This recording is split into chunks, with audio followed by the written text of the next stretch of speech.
시청자 여러분 안녕하십니까. 8월 24일 고영신의 시사정담 시작하겠습니다. 시청자 여러분, 영국의 세계적 경제 주간지 이코노미스트는 한국의 진보 통치자들의 내면의 권위주의를 비판한다는 제목의 기사를 통해서 문재인 정부는 남을 비판하면서 남들이 자신을 비판하는 것은 용납하지 않는다고 지적을 했습니다. 김영삼 정부 시절 청와대 비서실장과 국무총리를 지낸 노재봉 전 총리는 문재인 정권의 정치 기술은 분열과 혼란을 야기해서 이용하는 것이라고 분석을 하면서 문 대통령을 대한민국의 대통령으로 인정할 수 없다는 말까지 했습니다. 윤영걸 전 매경닷컴 대표님과 함께 이코노미스트의 한국 정치 분석과 노재봉 전 총리의 조선일보 인터뷰를 같이 묶어서 분석해 보도록 하겠습니다. 안녕하세요. 네, 안녕하세요. 윤 대표님. 네. 영국의 이코노미스트, 네. 뭐 세계적인 잡지죠? 세계적인 잡지죠. 100만 부 이상 나가는. 거기서 문재인 정권의 어떤 통치 방식이랄까, 또 언론 자유 문제 이런 부분들을 아주 신랄하게 비판을 했어요. 아마 한국이나 아시아 담당 특파원이 쓴 것 같아요. 우리 내부 사정도 아주 정통하신 분이 썼는데, 아까 이야기한 대로 제목은 한국의 진보 통치자들이 내면의 권위주의를 비판한다. 그러니까 내면의 권위주의, 그것이 쌓여 있었는데 겉으로 보기에는 민주화운동 세력 이렇게 포장이 되어 있었는데 집권 오고 나서는 그 권위주의가 표출되고 있다. 뭐 이런 내용 아니겠습니까? 그렇죠. 근데 거기서 가장 공감을 가는 것은 남 탓은 잘해요. 지금 뭐 최근에 코로나 사태를 비롯해서 남 탓하는 데는 아주 달인의 경제에 이르렀는데 자기들의 비판에 대해서는 조금도 용납을 안 해요. 네. 이코노미스트지도 그 글을 쓰면서 익명으로 썼더라고요. 아, 그래요? 네. 네. 하도 보복을 해야 되니까, 무슨 보복을 해야 되니까 익명으로 이렇게 냈다고 그래요. 그건 뭐 다 아는 사실이죠. 그 속담에 그런 얘기 있잖아요. 남의 눈엔 티끌은 잘 봐도 자기 눈에는 대들보를 못 본다고. 문재인 정권의 가장 고질적인 거를 뼈 아프게 그 지적한 기사가 아니냐, 뭐 이런 생각이 들어요. 이 내용 보니까 문재인 정권은 자기한테 좀 비판하고 듣기 싫은 얘기하면 무조건 소송으로 대응한다. 또 하나는 상대 측의 자유는 소홀하다고, 자기는 무오류라고 생각해서 완벽하다고 생각하고 남의 자유 이거는 소홀하게 생각한다. 그 두 가지 특징이 있다고 했는데, 그 비판 소송으로 대응하는 게 그 여러 가지 있지만, 얼마 전에 그 중앙일보에서 김정숙 여사 코로나 나오기 전에 해외여행 많이 간다고 한번 썼거든요. 그렇죠. 그것도 소송했잖아요. 사실 아닙니까? 네, 사실이죠. 결과가 어떻게 됐습니까? 그건 뭐 그냥 법원에서 그거는 얼마든지 쓸 수 있는 거다. 그렇게 그러니까 아무런 죄가 안 된다는 거죠. 그렇죠. 그 칼럼도 특별하게 뭐 청와대 김정숙 여사를 비판했다기보다도 25개월간 문 대통령 취임 이후에 25개월간 19번 출국을 했는데 주로 관광주 위주더라. 인도의 뭐 타지마할 묘라든지 캄보디아의 그 뭐죠, 그 앙코르와트 뭐 이런 데라든지, 뭐 어떨 때는 또 혼자 가기도 하고 이런 거를 지적했으면 그 뼈 아프게 생각해야 될 텐데 그거를 소송으로 그냥 맞대응하고. 지금 소송 나온 게 또 많잖아요. 그 조국도 이 정부 사람 아닙니까? 여기 그렇죠. 뭐 핵심 인사인데 그렇죠. 우종창 저 유튜버 그렇죠. 원래 월간조선 출신 아닙니까? 자기 비판했다고 좀 뭐 사실과 다른 얘기를 했다 해갖고 지금 그 우종창 기자, 그렇죠. 언론인은 지금 감방에 있어요. 그렇죠. 그것도 난 그 감방갈 사안인지 모르겠어요. 그 유튜버가, 우종창이라는 유튜버가 그 조국하고 국정농단 심판 맡은 재판 맡은 그 김세윤 판사인가요? 그분하고 뭐 만났다 하더라. 근데 뭐 확인이 안 된더라. 여러 군데 뭐 그 사실 조회했는데 아직 확인 안 됐다 이런 내용을 했다는데 그걸 덜컥 구속을 시켰어요.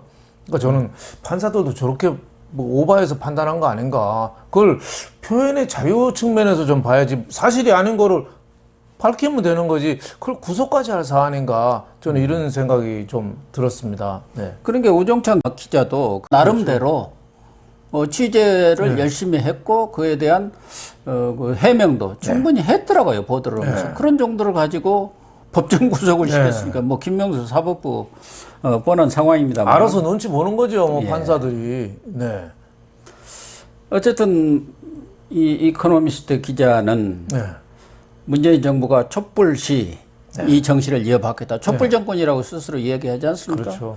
그런데 그 촛불 정권의 관용과 소통 그리고 열린 마음 이런 것들을 수용해놨는데 그것이 지금 완전히 사라져버렸다. 그렇죠. 완전히 시들어버렸다. 남의 약점은 횃불을 들고 보고 자기 약점은 촛불도 아예 끈 상태에서 보는 거죠. 예, 아예 안 보는 거죠. 촛불도 안 보이게. 그러니까 민주주의가 거꾸로 하는 거 아니냐. 남 비판은 잘하면서 남 비판을 못 참는다. 뭐 이런 게 나오는 거죠. 그래서 요새 그런 얘기 있잖아요. 김정은 북한 지도자가 방 위원장이 국무위원장. 네, 국무위원장 요새 자기 오류를 인정했잖아요. 그렇죠. 경제 실패했다고 실패했다고 정말 반성하는 자세로 납작 엎드렸잖아요. 근데 우리 남쪽에서는 왜 반성이 없냐 이거죠. 북도 무오류인 신격화된 김정은도 자기 반성을 하는데 우리 남쪽은 왜 반성이 없냐 이거죠. 예? 여기야말로 진짜 무오류 아니냐 뭐 이런 지적도 좀 나오더라고요. 네. 어쨌든 이 남측의 존엄 아닙니까? 그래서 청와대에 있는 분 비판했다가는 그 신발 한 번 던졌다고 구속됐잖아요. 그렇죠. 결과적으로. 그렇죠. 내가 그래서 오늘 또 옹졸한 대통령이라고 어제도 다뤘습니다만 우리 방송에서. 근데 지금 이 정부가 다른 정부에도 뭐 그런 경향이 없었던 것은 아닙니다만은 이코노미스트가 지적하는 것은 언론의 비판. 그건 어떻게 보면 고유의 뭐 권한이고 또 본질적인 사명인데 그런 문제까지를 전부 자신에 대한 자기 정권에 대한 공격으로 그렇죠. 이렇게 간주를 하면서 언론에 재갈을 물려 한다. 그러니까 하나는 아까 말씀하신 대로 소송전이 있고 또 하나는 최근에는 이제 이런 가짜뉴스 이런 것을 퍼뜨리면 정부에서 처벌까지 한다는 가짜뉴스를 누가 그걸 판명을 합니까? 그건 자기들이 지금 더 가짜뉴스를 그 저울이 청와대에 있는 거죠. 법정에 있는 게 아니라. 그건 언론 자유가 완전히 재갈을 물려버리고. 물론 가짜 뉴스를 좀 줄여야 되고 억제해야 되는 건 맞는데 옳은 얘기입니다. 자기한테 불리한 건 가짜 뉴스라고 다 몰아버리니까 그게 문제죠. 그렇죠. 이거야말로 정말 민주주의를 유린하는 거 아니냐 뭐 이런 생각이 들어요. 지난 4.15 총선 전에도 왜 고려대 임미리 교수 여자 교수가 이번 선거에서는 미래통합당 찍어라 민주당 안 되겠다 이 얘기했다가 그것도 가짜뉴스라고 막 처벌해야 된다고 또 난리를 피웠잖아요. 그러니까 지금 정권이 너무 그런 게 약자 이미지 과거에 운동권 출신들이 오랜 운동권 그 사회 저항하면서 약자 이미지를 지금까지도 강자가 된 지금까지도 나는 약자다. 그리고 지금 있을 때 빨리 이 사회를 우리가 원하는 틀로 바꿔놔야지 됐다. 그런 강박관념 이런 게 합쳐가지고 저런 이상한 증상이 나타난 거 아닌가. 그 가짜뉴스 처벌법 뭐 이해찬부터 저 방통위원장부터 지금 총력을 기울여서 가짜뉴스 전 국민은 재갈을 막겠다는 거거든요. 굉장히 위험한 법입니다. 그리고 저는 5.18 뭐 처벌법 이런 것도 물론 5.18이나 우리 역사에 대해서 함부로 얘기하고 이런 거는 어느 정도 제재는 가해야 되지만 누가 그거를 비판하고 비난하는 그걸 누가 판단하냐 이거죠. 그러니까. 그것도 5.18에 대해서는 그럼 앞으로 국민 누구도 얘기하지 말아야 되냐 이거죠. 그게 뭐 어디 공산주의 사회에서나 전체주의 잘못된 거 예를 들면 뭐 5.18 유공자가 저 엉터리가 많이 꼈다 이거 좀 다시 좀 조사 좀 해봐서 그 명단을 공개해야 된다. 뭐 이런 주장들은 얼마든지 할 수 있잖아요. 그런 것도 5.18 폄훼에 들어가는지 저는 그리고 또 형량이 굉장히 또 무거워요. 뭐 지난번에 지금 어떻게 되는지 모르지만 뭐 5.18을 비난하면은 뭐 7년인가요? 너무 그렇지 않아요? 뭐 상징적인 선언적인 의미야 뭐 할 수 있다지만 저렇게 해서 자기 반대하는 쪽은 다 그냥 재갈을 물리는 어떻게 보면은 민주주의의 퇴행이다. 민주주의가 아니라 전체주의로 지금 달려가고 있다. 이렇게 볼 수 있겠습니다. 그러니까 지금 운동권 세력들이 자신들이 집권을 해갖고 벌써 3년, 그 이전에 노무현 정권도 있었고 또 DJ 정권도 있었습니다만 지금도 비주류 의식을 벗어나지 못하였어요. 그렇죠. 그리고 과거 군사정권 때 그 탄압을 자기들은 받았고 거기에 투쟁을 했다. 그러니까 그 상대편 이런 쪽의 표현의 자유라는 것은 인정할 필요도 없다. 그건 뭐 무시해도 된다. 이런 생각을 지금 젖어 있다는 게 이 이코노미스트의 분석 아닙니까? 그렇게 해서 이 정권 담당자들이 언론에 대해서도 아주 강력한 뭐 이런 재갈을 물리고 있고 뭐 최근에는 그 삐라 좀 보냈다고 살포했다 해갖고 탈북민 단체 여기도 지금 법인 해산 조치도 취하고 그 사람들 수사까지 시켜갖고 세계적인 인권 단체들 뭐 유엔에서까지도 뭐 지금 한국에 대해서 비난을 퍼붓고 있는 거 아닙니까? 북한에 대해서 북한 실상을 알려주고 남한의 발전된 모습을 알려주는 게 어떻게 그렇게 뭐 그렇게 수사받고 구속까지 되고 그런 사안인지 저는 표현의 자유가 완전히 억압되고 있는 거 아니냐 이런 생각이 들어서 그 이코노미스트지가 영국 잡지지만 우리 세종대왕 말까지 그 글에 있더라고요. 뭐 나는 고결하지도 통치에 능숙하지도 않소. 하늘에 어긋날 때가 많소. 그리고 또 그러니 내 결점을 열심히 찾아봐주고 내가 그 질책에 답하게 해달라. 이런 식으로 나도 틀리겠다는 겸손한 게 있잖아요. 지금 우리 지금 대통령이 틀린다고 한 번도 한 적 있나요?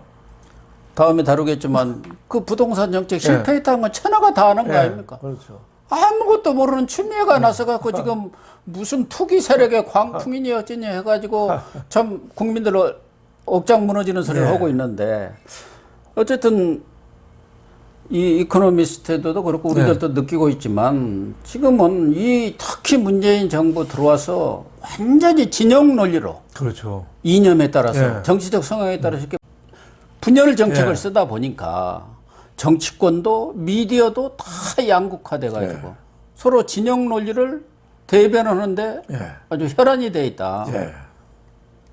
저는 여기에 대해서 공감을 표시를 하면서도 최근에 김부겸 지금 전 의원 전대 뭐 대표 후보로 나와 있지 않습니까? 이분만 하더라도 그동안 정치 역정도 그렇고 매우 합리적인 분으로 이렇게 생각을 했는데 이렇게 진영의 논리에 빠지다 보니까 그 핵심 세력인 우리가 말하는 대깨문들 그 지지를 얻기 위해서 정말 저런 사람이 저런 얘기까지 하나? 저는 깜짝 놀랐어요. 김부겸이 뭐라겠습니까? 지금 극우 세력이 코로나를 퍼뜨리고 있다는 거예요. 자기들이 정광훈 목사가 무슨 코로나 테러를 한다고 해서 그렇게 비난하더니 문정부를 뒤흔들고 정권을 붕괴하기 위해서 극우 세력이 코로나를 지금 퍼뜨리고 있다고 이런 논리를 들이대더라고요. 어떻게 보면 뭐 무식한 얘기죠. 무식한 정도가 아니라 아무리 표가 급하고 친문 극렬 지지 세력의 지지가 필요하다고 하더라도 그런 정도 사람이면은 상식이 없는 저는 김부겸 전 의원이 이번에 여러 가지 얘기하는 거 보고 굉장히 실망을 많이 했어요. 물론 뭐 어느 정도는 접어주려고 그랬어요. 뭐 이낙연한테 밀리니까 자칫하면은 박주민한테도 밀리면 3등이 되면은 이건 정계에서 흔한 말로 시쳇말로 쪽팔려서 더 이상 얼굴 들고 다닐 수가 없으니 친문한테 저 여기 있습니다 해서 친문한테 대한 구애다 뭐 이렇게 해줄 수는 있는데 해도 너무 심하니까 대깨문 극우가 우리나라 극우가 어디 극우가 있어요. 인종차별하고 뭐 이런 극우가 있나요? 전체주의하고 오히려 저런 식으로 물론 뭐 정광훈 목사가 뭐 책임이 어느 정도는 있는 건 사실이에요. 코로나 방역에 좀 소홀한 면이 있지만은 그 비판을 떠나서 전체 극우가 코로나를 퍼뜨린다는 식으로 한다는 건 정말 저는 실망을 금치 못했습니다. 저도 마찬가지인데요. 아무리 표가 급하더라도 좀 정치인들은 중심을 잡고 자기 철학과 정체성을 지키면서 이렇게 나가야 장기적으로 그렇죠. 희망이 있고 또 부활할 수 있는 그런 토대가 되는 것 아니겠습니까? 당장 눈앞에 급하다고 아무 말 대잔치 해버리면은 정말 정치인으로서는 생명이 끊어지는 거나 다름없는 거 아닌가 그런 생각이 들었는데 김경률 전 참여연대 집행위원장이죠. 그분이 우리나라의 그런 정치권 진영 논리를 보면 뒷골목 깡패들의 문화와 뭐가 다르냐. 깡패보다 더하죠. 깡패들은 그 의리라도 있잖아요.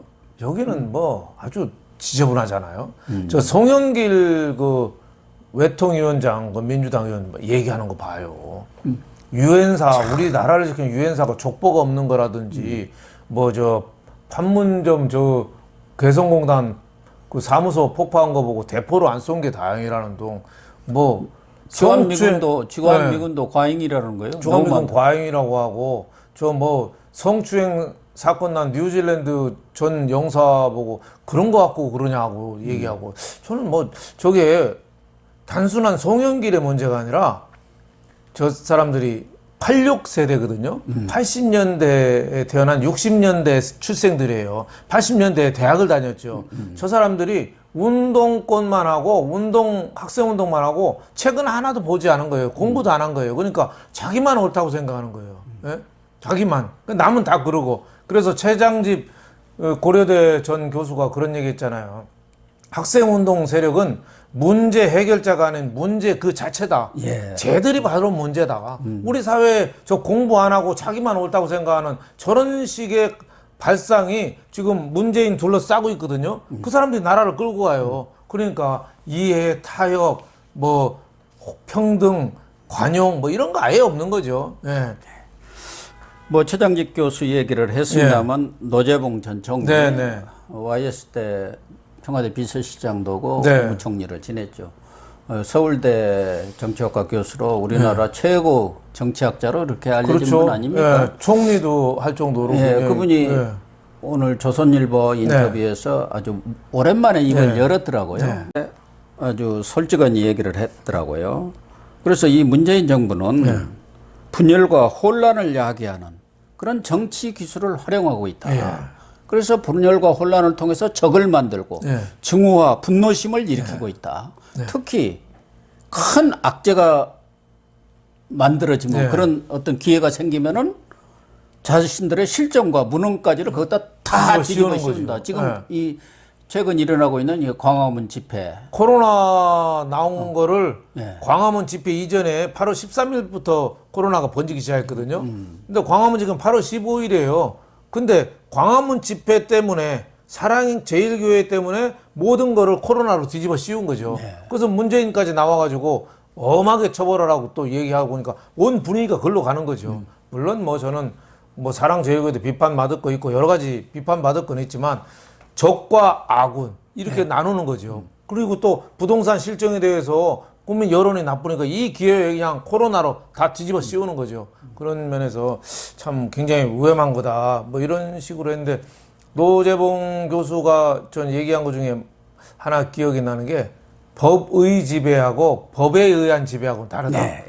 법의 지배, 그건 유럽으로 입헌주의라 이거죠. 그러니까 법을 존중하는 그런 게 법의 지배고 지금 법에 의한 지배는 법에 의한 건 한데 법을 갖다가 막 주물떡거린다 이거죠. 예를 들면 자의적으로 만들어갖고 임의적으로 만들어서 그냥 그걸로 국민들을 통치하고 규제하고 억압한다. 그렇죠. 예를 들면 공수처법이다. 그 헌법의 취지에 맞지 않는 조항이 많은데 국회 다수의 힘으로 통과시켜서 하고 부동산 3법도 사유재산 침해라든지 여러 가지 문제가 많은데 그 일체의 토의 이런 거 없이 그냥 밀어붙이고 다수결로 밀어붙이잖아요. 이거는 법에 의한 통치다. 다수당이 자의적으로 행사하는 법에 의한 통치다. 이렇게 해서 그 노재봉 교수 또 기억이 나는 게 지금 우리나라는 보수 대 진보의 싸움이 아니라 자유민주주의 대 전체주의와의 싸움이다. 예.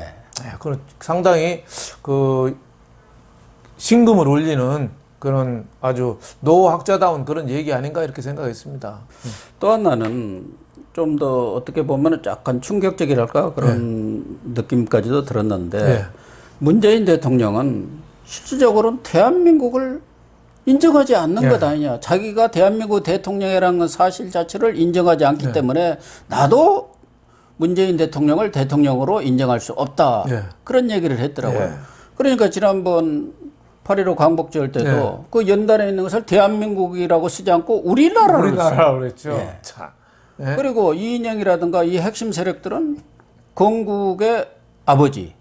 그걸 지금 김구로 보고 있는 거예요. 그렇죠. 그러니까 노재봉 교수의 분석은 지금 이 집권 세력들은 우리 대한민국의 정체성, 그것은 어떻게 보면 미국의 앞잡이, 매판 자본에 의한 통치가 계속되고 있기 때문에 우리 민족이 스스로 민족 국가를 만들어야 한다.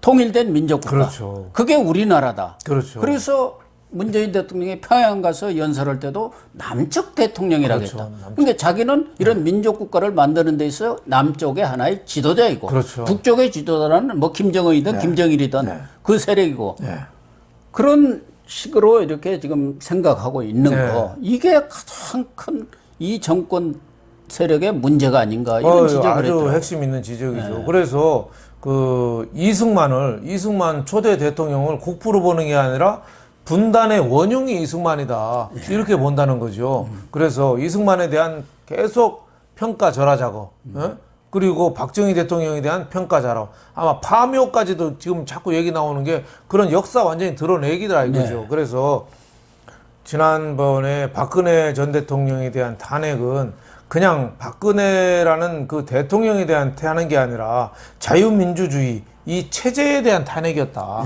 이렇게 아주 명쾌한 분석을 했습니다. 어쨌든 노재봉 교수 좀 오랜만에 언론 인터뷰를 통해서 문재인 정권에 대해서 일종의 쓴소리 제가 볼 때는 고언을 넘어서 조언이라고 봐야 해요. 당신은 이렇게 가면 안 된다는. 그게 행동하는 양심 아닌가요?